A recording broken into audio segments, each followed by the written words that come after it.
It's the Comedy Store tonight, starring Argus Hamilton. With tonight's guests, Ryan Sickler, Dr. Bill Miller. And now, live from the bowels of the world's greatest comedy club, it's the Comedy Store tonight, starring Argus Hamilton. Here. Thank you all for being here tonight. Welcome to the Comedy Store tonight. I'm so glad to have you all here. So glad to have the audience. We're going to have a great time tonight, right? Yeah. Well, you know, the whole world is talking about one thing today, and that's the royal birth in London. That's right. Prince Harry and Meghan have produced a beautiful boy, and everyone's just thrilled about it. 5 minutes after the announcement, President Trump sent warships into the Persian Gulf to confront Iran. Yes, he just can't stand it when some other baby is getting all the attention. But you know, it's nice and cool here today in Los Angeles, but I want the crowd to know, friends of mine, tomorrow I fly into tornado country into Oklahoma to perform at a luncheon. And it was nice knowing all of you. What's worse is I got to land in Oklahoma City's Will Rogers Airport. This is the only airport ever named after somebody killed in a plane wreck. Just last week, 29 tornadoes touched down in Oklahoma. 29. And if you have relatives or in-laws you don't like who are there and they've never seen a tornado, they will stand transfixed, terrified, looking into the big screen window. And if it gets too close, you have to let them inside. Much has changed, though, since my college days. A lot has changed. Think about it, since I was in school. Today, Anheuser-Busch has alcohol-free beer. Burger King has a meatless Whopper. Argus Hamilton has a sexless and drug-free life. The world is upside down.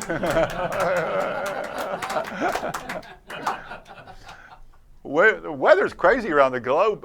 Did you see where in the Indian Ocean, Typhoon Lani has smashed into the east coast of India, knocked out electricity up and down the coast of India, leaving 300 million Americans without tech support.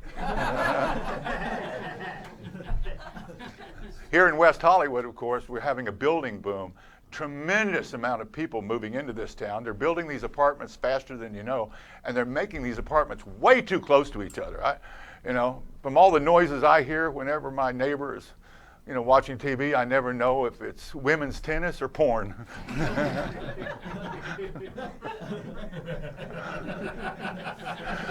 Meanwhile, the Sultan of Brunei, good news, announced yesterday he will no longer stone people to death for gay sex or adultery, as long as you check out of the Beverly Hills Hotel by 11 a.m. Las Vegas City Council just announced they are going to allow marijuana lounges throughout Las Vegas. Yeah. Yep, that's right. And this is the last nail in the coffin for those $5 all-you-can-eat buffets. And over in Italy, world-famous doctors and who are experts in cryogenics announced that within 2 years they will be able to fasten a frozen cryogenic head onto a living human body. The most famous, of course, being Walt Disney 51 years ago. Imagine the look on Walt's face when he wakes up and finds out that Donald and Mickey are the president and vice president of the United States. And of course, President Trump yesterday, he gave the Medal of Freedom to Tiger Woods and mentioned that the last time they played golf together was on Christmas. That must have been a heartwarming tableau. The only difference between Tiger and Trump and Santa Claus is that at least Santa stopped after 3 hoes. I mean, let's face it. Tiger Woods has screwed so many people, he could be a lawyer in 47 states. But we did learn something important from Tiger.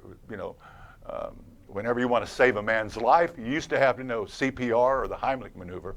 Now all you need to know is to teach him how to erase text messages. It's true. North Korea, they just decided they're going to cut their food rations to 11 grams per person. And it's grim because it's counterproductive. If North Korea, produces nothing but supermodels, Trump is going to invade. And by the way, everybody's talking about the Kentucky Derby. The owner of the horse that was, robbed of the victory, he said he is angry at Churchill Downs for allowing 20 horses to enter the race for the top prize. I mean, who does he think he is? The Democrats? Now, the Democrats announced they're going to target the big banks in the 2020 election because they make too much money. But I'll say they are courteous. They're courteous about it. Yesterday, a cash machine charged me $4.95 for a $20 withdrawal. Then asked me to be sure and cover my PIN number so I don't get robbed.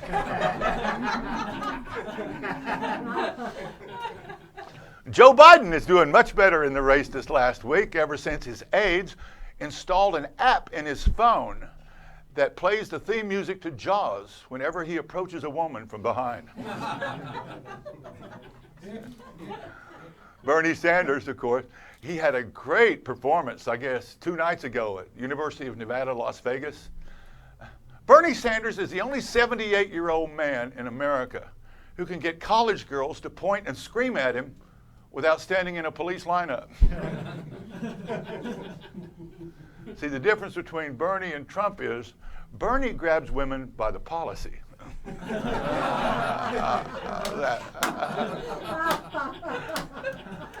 Anyway, that's my suck up to women joke. Attorney General Bill Barr, did you hear about him? He refused today to appear before the House Judiciary Committee to talk about the Mueller report. It was inevitable, had to happen sooner or later. Barr finally redacted himself. It was Cinco de Mayo over the weekend, and the Mueller report is so blacked out, it can't remember if it slept with the Ken Starr report or just passed out on the couch.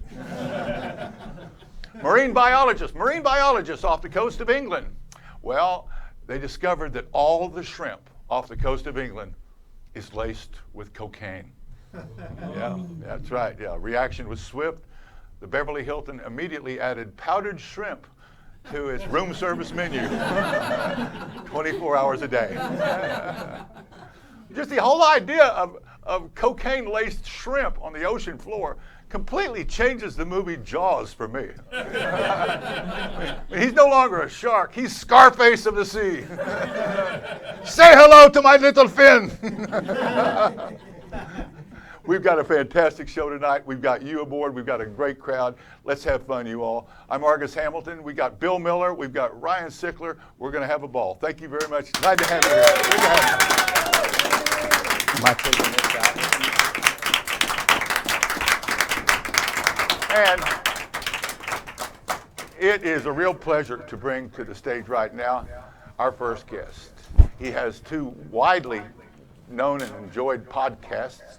One called Crab Feast, and the other is called, I'll get it right here, The Honeydew. You've seen him on Craig Ferguson, headlines all over the country, a favorite stand-up comic, a regular here at the store. Please welcome a funny man, Ryan Sickler, ladies and gentlemen. Bring him out. Hi, Ryan. Nice to have you here. Welcome. Good to have you here, guy. Can I set this here? Nice to have you. Everything all right? Oh, it's great. This is fantastic. That was a great monologue. Thank you, bud. Well, before we get started, I've got to do a little something here, and we'll get right to it. But if you'll pardon me, we've got a little bit they put me through to do here, and we're going to do it right now. It's called Hamel Jams.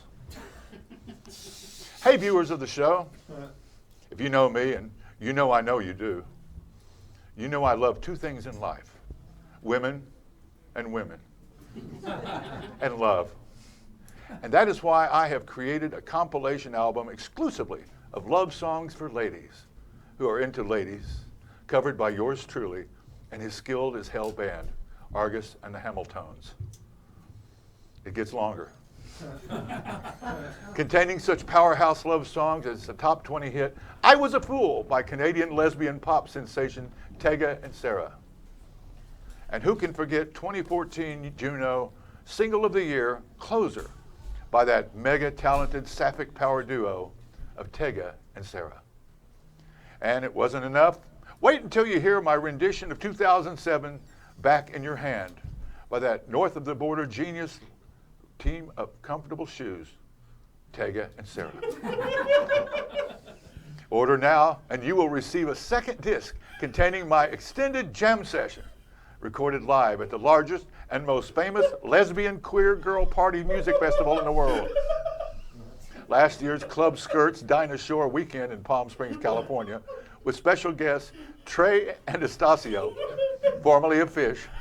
And let me tell you, if you think the crowd goes wild for my constant craving Miss Chatelaine Kid Lang medley, let me tell you, when Kenny Loggins and Michelle Niganicello joined me backstage for a 15-minute drum workout of the theme song from Caddyshack, you can feel the love coming right out of your speakers. If you're down, this music will get you a little closer to fine. So hop in your fast car, you avant-gardeners, and come to my window. I'm Tickle Master Farmer's Kid, and loving who you were born to love is a human right that should be free.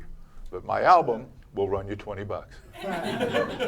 I'm Argus Hamilton, and even I know that Coachella should get over itself. The Dinah Shore is where it's at. Thank you. You see how we can test people's patience around here? I felt that, yeah. I felt that. Well, here we are. We've got Ryan Sickler. Ryan, you are famous for being a single dad. Am I? Yeah. That's At the courthouse. What's that like? You know what? For me, all jokes aside, I love it. You know, I co-parent with my daughter's mother. We get along. I don't bat 1,000. You know what I'm saying? Yeah. But my average is better than her, and I can say that because I'm the one that has electricity behind a microphone. Yeah, I mean, my daughter's home with a babysitter right now. I love it. I'm fully involved. I'm at all the lessons. I'm at everything. You go to all the PTA meetings and stuff like that? I go to PTA meetings, swim lessons. I go to soccer, I go to hip hop, I go to gymnastics, I go to all that shit. Yeah. Mm-hmm. What do you learn from hanging around real people in suburbia? That their lives are pretty boring, I guess. Yeah, because they think mine's exciting, and I'm like, you're way off. Yeah. Like, if you think this is exciting, you're way off. Yeah. Yeah. So what do you like to talk about when you're headlining around the country? What are your favorite subjects? I'm a storyteller mostly, so just life, what's currently happening in my life, things I've learned from like my dad, you know, and applying that or attempting to apply that to being a father now. Well, that's interesting. Family. What are some of the things your dad taught you? Well, my father died young. My father died when I was 16, and one of the things he instilled, first of all, was family. So we were always, I was helped being raised. My mom split early, so I was helped raised by my grandma, his mom, her sisters. Yeah. So a lot of extended family. And through that, I got to learn so many different people. And then you're like, oh, we're blood, but man, you go about it all different. You know what I mean? All these different people. Like Aunt Marguerite smokes and says, fuck. Grandma prays, does the rosary and goes to church. You know what I mean? Like, oh, and your sisters? That must be an interesting Thanksgiving then. Oh, my God. It's a great Thanksgiving, yeah. So you talk about life. What else? What's going on in your life right now that you like to talk about? Outside of being a single parent right now, I'll tell you what I'm talking about right now. The difference for me, I'm not a big drinker. I have a beer or two, but I'm a weed smoker. Uh-huh. And you had just mentioned about the lounges in Vegas. I was just in Vegas. I went and got some weed because it's recreational legal in Vegas. But they're not allowed, since it's federally legal, to have the marijuana that we have here in California. It has to be Nevada weed. I didn't know that. I learned that while I was there. And Nevada weed's pretty fucking good weed, just so you know. I wasn't sure about desert weed, but it's pretty good. But the fact that it's still not federally legal, alcohol is legal, and there's still this stigma to it that somehow you're a loser or it'll turn you into a bum or whatever. And I just talk about how the 25 years I've been smoking marijuana, marijuana's never told me to do some of the shit that alcohol's told me to do. Well. You know what I mean?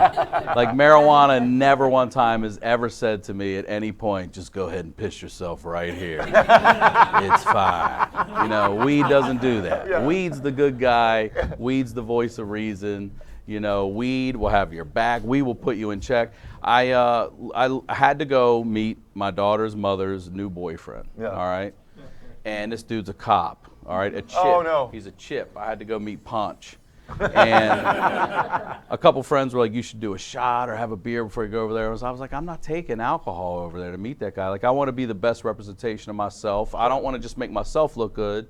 I want to make my daughter look good, like we're a team. Sure. I'm not drinking alcohol before I meet this guy. I'm going to smoke weed before I meet this guy. And I did, and I'm glad I did, because when I got there and I walked past his cruiser, if I would have drank alcohol would have said, you know, bust his windows. And I smoked weed, and weed's a good dude. And when I walked by his cruiser and looked in the window, you know what weed said? Weed said, hey, man, tell him he left his interior light on. You know, nobody likes a dead battery.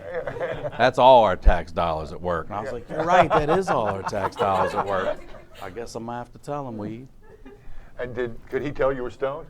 No, nobody can tell I'm stoned. I'm stealth with. I always look stoned. That's why you're like, are you or you're not? I just always look like that. Are you from the South? These bags are not from weed. They're as a lady. I walked through a makeup section one time in the mall, and I just stopped. I was like, hey, can you tell me what can I get to put under my eyes for these bags? She goes, honey, I think that's your liver. I was like, thanks for the fucking medical tip from the Mac counter.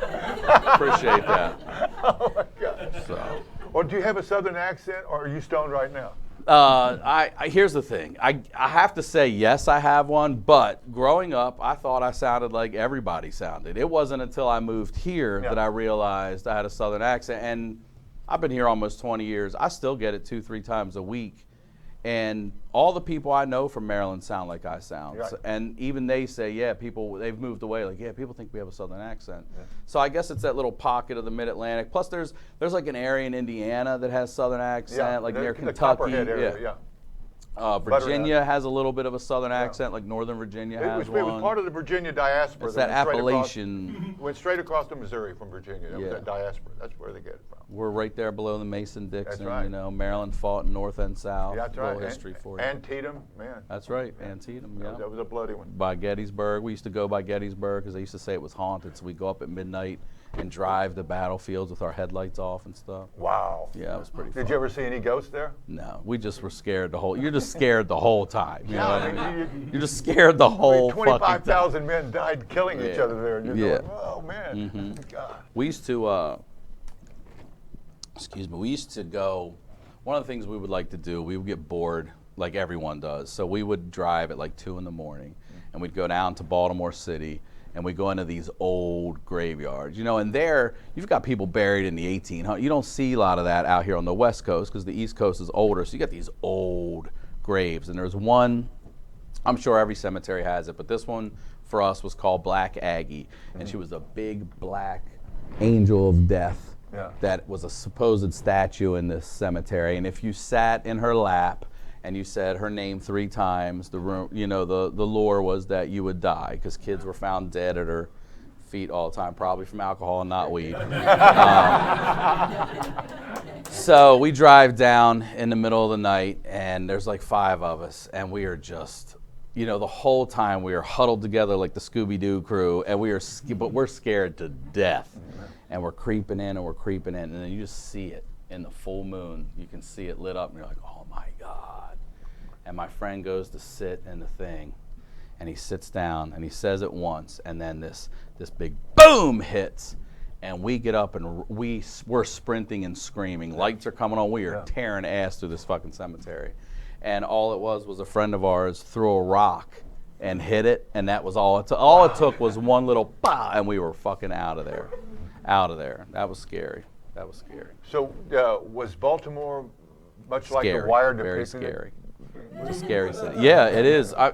Look, that Wire is. Someone told me they do tours through the neighborhoods in The Wire, and a lot of European fans are coming over and they're getting mugged and robbed in these fucking neighborhoods because they're real neighborhoods. Like that shit is real. Okay, you can actually.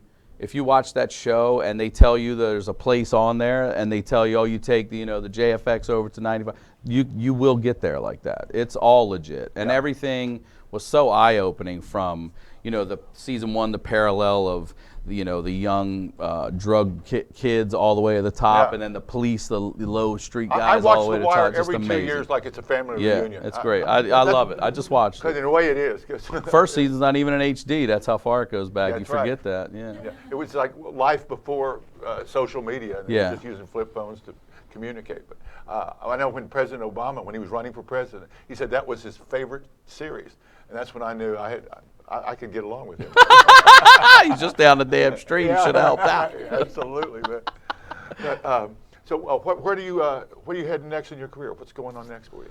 I'm on the road right now. Got a new podcast. Thank you for mentioning it. The Honeydew over at Tom Segura and Christina Pajitsky's studio, Your Mom's House studio. Yeah. Subscribe to that. Check it out. Got some things coming up. I'm out with some shows right now, and right there. Well, look forward to seeing you around here. Thank you, man. This is great. This is great. We'll appreciate you having me here. You got some more stories for us. I got plenty. He was great, wasn't he? Yeah. Thank you all. Thank you, brother. Thank you so much, Argus. Thank you. Nice to have you. You got it. I head out now? Sorry, I know this is live. I'm new to this, guys. First time on the show, probably last because I just fucked it up. Give it up for Mr. Sickler, ladies and gentlemen.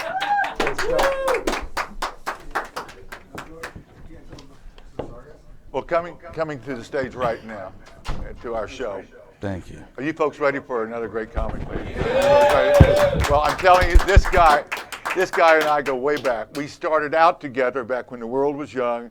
Mitzi Shore made us regulars like within months of each other, and we were at the Comedy Store Westwood together, where our director, Mike Binder, soon joined us the same year, and it was a magical, fantastic time. And he was going to medical school at the time, and everybody was saying, you're going to medical school, you're a comedian?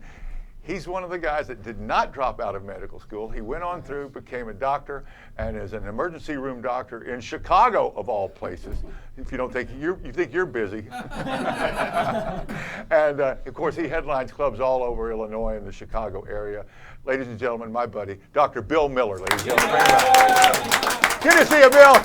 How are you, man? Nice to have you here. Great to see you back. Thank you. Good to be here. Thank you so much to have for you that in town. introduction. Yeah, we go way back. All that tells me is that we're old. That's what that tells me. Well, we had our fun. But there's no line you can see coming, on this side of it you're young and on that side of it you're old, and you don't know when you're crossing it, you just know that you've crossed it. What's a good sign you know when you've crossed it? When the barber cuts the hair on your nose without you asking. That's when you crossed. I go way back with this guy. I got to tell you a story. He used to live in an apartment building called Bursky Manor. Oh, gosh. Remember that? We've had Alan Bursky on the show. Okay, so you know that. So we're in there, and we're doing stuff that was soon to be legal in Nevada. It was me, it was you, Mitchell Walters, and I don't know if Mike Binder was there, but I think he was. And we're just partying, and I go around to get a beer out of the refrigerator, and this guy had 8 trash bags full. They were full, lined up. That was Ollie Joe Prater. Ollie Joe Prater was there. Lined up for sure. They were roommates. Go ahead, blame it on Ollie. He's not here. No, it was Ollie. Okay. So these bags are full. My pledge class training would not allow that. Of course not. Joe. So I'm trying to get the one beer that's in the freezer, and Mitchell Walters comes around the corner and looks at me. I look at Mitchell, I look at the trash bags, and I said, it's nice to see Argus picking up a few extra dollars now that he's got his trash compactor. They just came out. You could squish the trash into a shoebox. Ollie Joe had this thing about not throwing trash into the dumpster. And it was like a pack rat with boxes of I finally moved away from him. Yeah, and I know what was in those trash bags, and it wasn't food. I promise you that. A lot of bindles. Yeah, we started together. I was in medical school then. Wait a minute. What was your first joke at the Comedy Store Westwood? Oh, God. When I was still in medical school, I would go on stage, and I would go like this. Hi, my name is Bill Miller. I'm not a Boy Scout. I'm in medical school. I'm practicing to be a gynecologist. A good one. Of course, I haven't done that in 40 years, but you see why. But well, see, it's offensive now. It was funny then. It was. Thanks for bringing that up. Yeah. You can be the head of USC Medical School. I could now, absolutely. But I don't party anymore, so I couldn't. But yeah, people ask me back then, even back then and today, you're a doctor, you're a comedian, and what gives? Well, I explain I became a doctor because my parents were Jewish, and they made me. And I started doing comedy because I'm a bad doctor. You know that expression 4 out of 5 doctors recommend? I'm the 5th guy.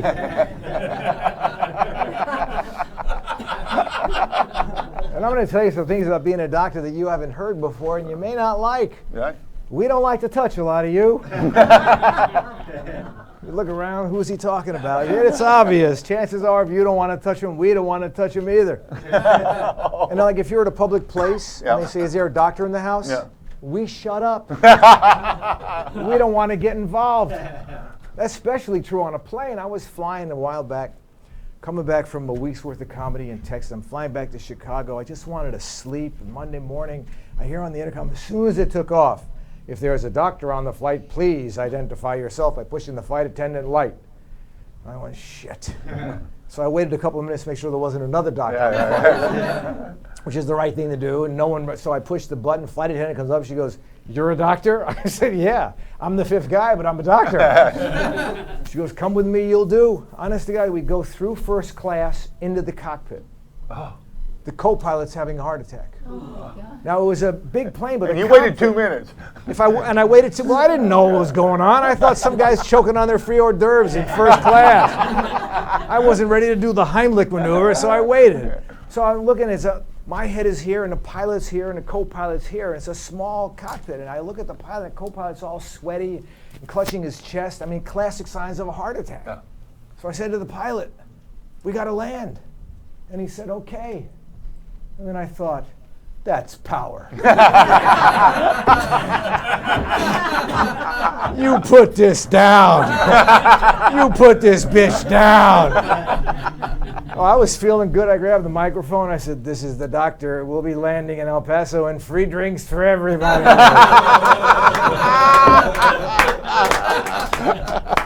Yeah. It's good to see you, though, buddy. My mom lives here. Yeah. And... You're here for a few days to help her out. Yeah, right? I'm here to help her out. She's 89 years old, okay? Now, I got to tell you, I graduated Northwestern University. I finally got through. I graduated toward the bottom of my class. I beat one guy. He's now a faith healer in Rockford. So I'm here helping my mom out, and she had to take her driving test.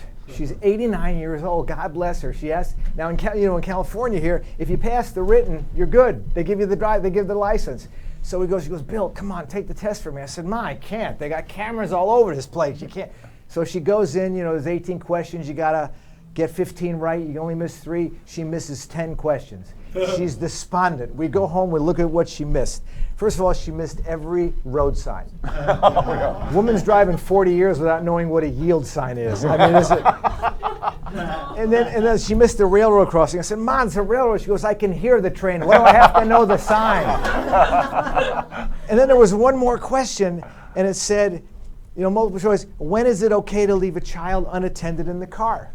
First one was never. The second one was something about a car seat. And the third answer was if you're only going to be 5 minutes. And that's the one she picked. I said, Ma, did you leave me in the car unattended? She goes, yeah, but I rolled the windows up so no one could get in. Now this is hot in California here, and she goes, I had to shake you to wake you up when I came back. You were such a good sleeper. I'm saying, Ma, the reason I finished at the bottom, I got brain damage from when I was an infant in the car. That makes you number 5. That makes me number 5. Absolutely right. But God bless him. I mean, it's amazing. And I knew right away from day one when I went to medical school, I just didn't fit in. Right. I don't know how you were at OU. I mean, I fit in. You fit in. I didn't think like the rest of the class. Yeah. For example, the neuroanatomy professor, first week we're there, he says, the human body is pretty much a bundle of reflexes designed to keep you upright and functioning and protected. Mm-hmm. You hit this goes up, you hit that goes up. These are all protective reflexes. Any questions? And I heard myself, yeah, how come when you scratch your eye, your mouth opens? Guy looked at me like, what the fuck is wrong with you? About a week later, we get a lecture from the urologist who's telling us the bladder has to stretch a certain amount before you feel the urge to go. Yeah. Another reflex. Any questions? Yeah. How come when you empty your bladder, sometimes, but not all the time, you go like this? What is that, God shaking you off? And girls do that too. I raised daughters at home. They're running around in diapers, and then I got the little jiggle. He couldn't answer that. Same urologist is telling us that one of his partners got sued because he did a vasectomy on a guy, and the guy's wife got pregnant. And he's asking the class what could have gone wrong. My classmates are actually shouting out, perhaps he missed the vas deferens on one side. Maybe the pathologist made a bad diagnosis. Maybe a suture broke. I'm going, wait a minute. She's screwing someone else.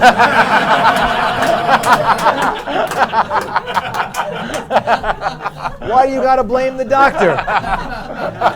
Someone without a vasectomy is hitting that. I mean, come on. The color of the baby gave it away. Absolutely. And then the researchers, everything they study causes cancer. Uh-huh. I mean, it's ridiculous. Then he showed us a picture of the animals they use to test all these household products. Little tiny white albino rats. Really? These rats wouldn't live if you fed them 3 good meals a day. These are some sick-ass rats. Any questions? Yeah. Can you try these experiments with a rat from Chicago?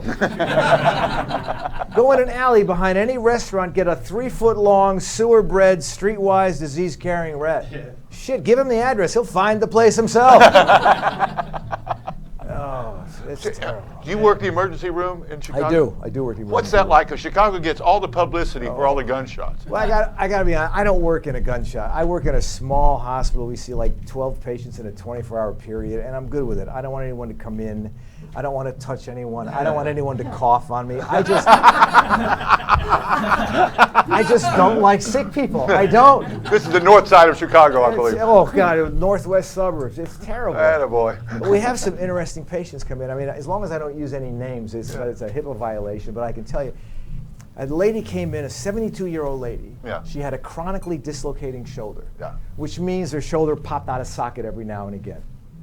So you got to pop it back in. And to do that, you got to give her some like Valium kind of medicine intravenously. Yeah. And to do that, you got to have them hooked up to the cardiac monitors. So I'm putting on the cardiac monitors. I already given her the Valium medicine. She's flying, and I'm putting one of the leads over here by her left breast, and there's a tattoo by her left breast. Yeah. Now she's 72. Tattoos are prevalent now, but back then when she was, Yeah. that thing may have been a dolphin jumping over a beach ball. Yeah. Now it's like a blob of color, and I'm just trying to kind of stretch it to see what the hell it is. And then I said, tattoo, party girl. And she was flying. She looked up, she goes, you're kind of cute. I can do it with or without my teeth. And the nurse that was helping me, she said, that's disgusting. And I went, no, that's an option.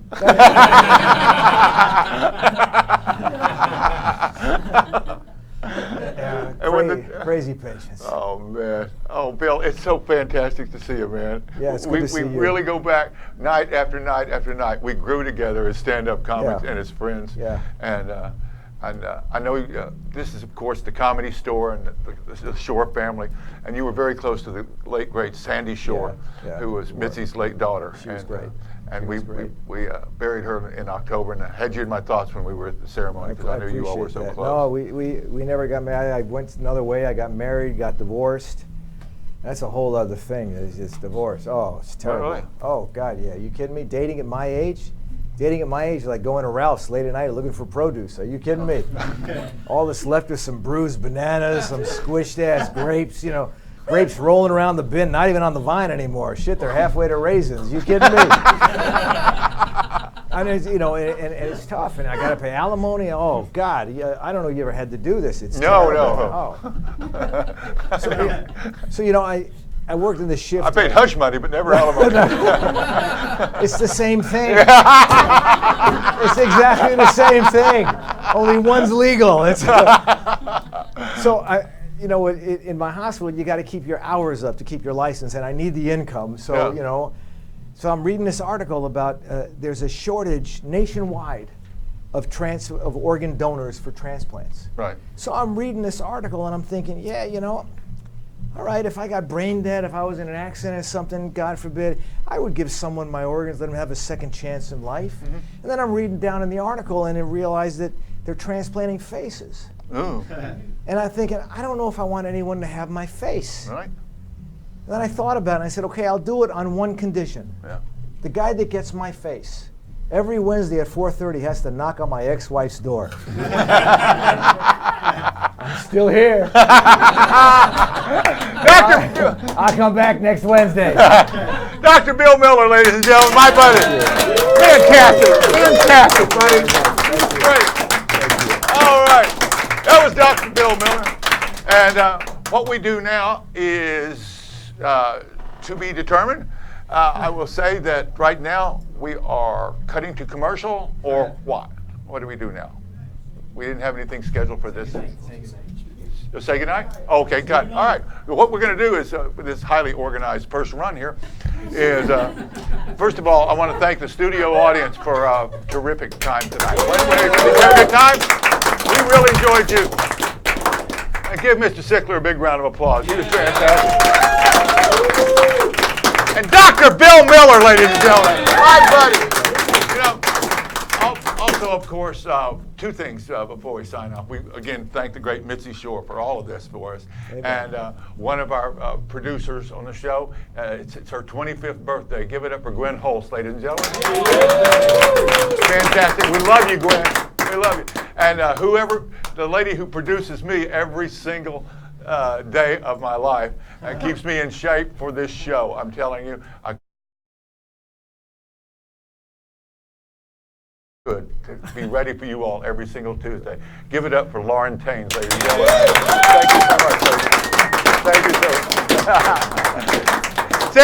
So with a special thanks to the great Mike Binder, who we started out with at the Comedy Store Westwood, tremendous director and of course writer. He's going to be producing the great Showtime series.